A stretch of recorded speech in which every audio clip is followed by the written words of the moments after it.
आया और एक बार बीच में और आया और उस मंत्र के अंदर एक बड़ा ही विशिष्ट शब्द है और उस शब्द को जोड़ते हुए कहा सरस्वती देवयन्तो हवन्ते। अगर कोई मनुष्य अपने जीवन में देवत्व की प्राप्ति करना चाहता है तो उसको सरस्वती के पास में जाना होगा, सरस्वती की उपासना करनी होगी। दूसरी चीज कही सरस्वती अध्वरे तायमाना।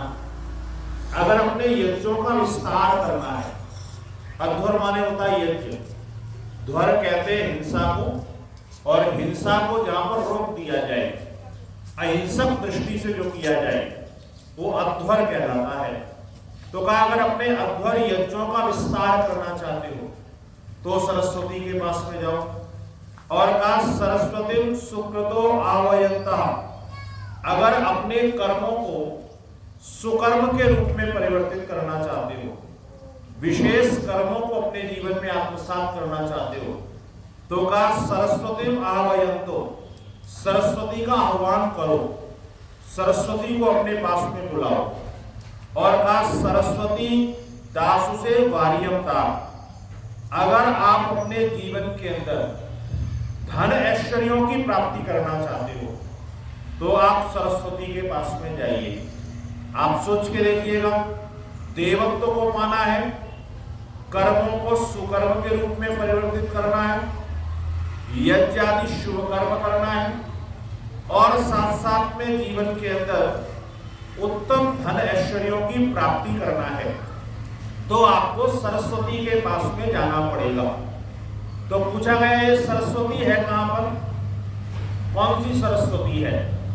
तो एक सरस्वती का नाम तो आपने सुना होगा, इलाहाबाद के अंदर जहां ये कहा जाता है कि प्रयागराज में गंगा यमुना और सरस्वती कभी रहा करती थी।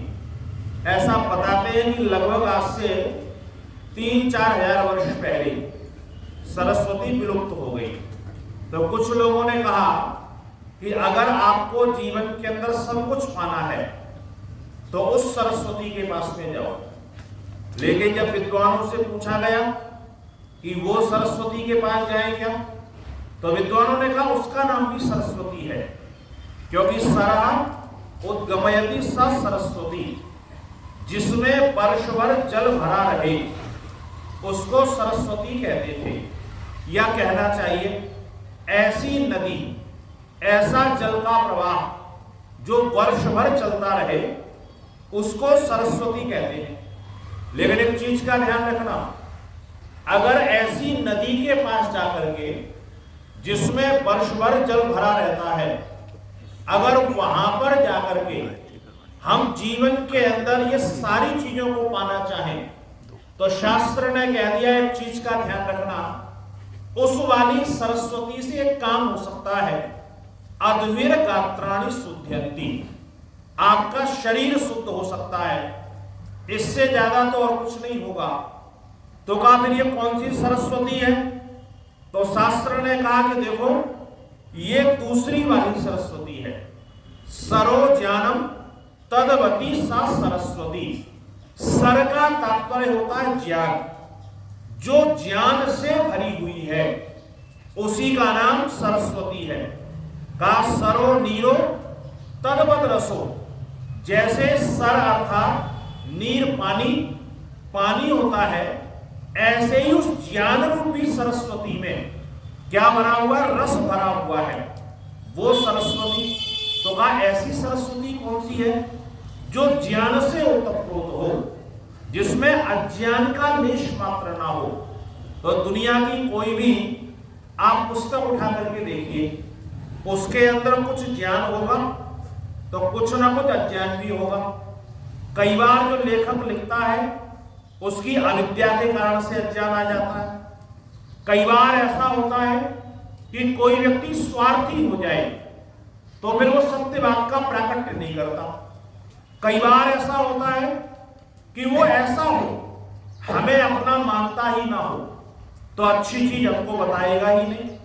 कोई व्यक्ति स्वार्थी हो जाए, अविद्या में रहे, हमें अपना ना मानता हो, या कोई व्यक्ति ऐसा हो जो रजोगुण और तमोगुण से ओतप्रोत हो, तो वो भी अच्छा ज्ञान कभी नहीं देता है। तो सारी पुस्तकें जो हैं उसमें ज्ञान के साथ साथ में अज्ञान भी है। लेकिन कह रहे हैं कि एक सरस्वती ऐसी है जहां ज्ञान जो है ना वो रस रूप में, अमृत रूप में भरा हुआ है, उसके अंदर अज्ञानता का कोई स्थान नहीं है। पूछा वो कौन सी सरस्वती है? कहा वो कोई और सरस्वती नहीं है, वो वेद माता ही सरस्वती के रूप में है। और वेद माता के पास में जब हम जाते हैं तो यहां पर कह दिया देवत्व की प्राप्ति भी आपको वेद ज्ञान के द्वारा होगी। स्मरण ये रखना, कई लोगों को आपने देखा होगा, सामान्यतया पौराणिक जगत में होता है, रामचरित की मानस की चौपाइयों से यज्ञ करा देते हैं। कई ऐसे होते हैं श्लोकों से यज्ञ करा देते हैं, कई ऐसे होते हैं संस्कृत के कोई वाक्य बोल दिए उससे यज्ञ करा दिया। लेकिन वेद स्वयं कह रहा है अध्वरे तायमानम, अगर यज्ञ को बढ़ाना चाहते हो तो किससे बढ़ाना? सरस्वती, वेद के द्वारा बढ़ाना। तो यज्ञ जब भी होगा वेद मंत्रों के माध्यम से ही होगा। और ये ऋषि दयानंद ने हम सबको सौभाग्य दिया कि उन्होंने प्रत्येक कर्मकांड के साथ में वेद मंत्रों को जोड़ने का प्रयास किया। जो जो उपयोगी और आवश्यक थे उनका चयन करके उन्होंने हमको स्थापित किया।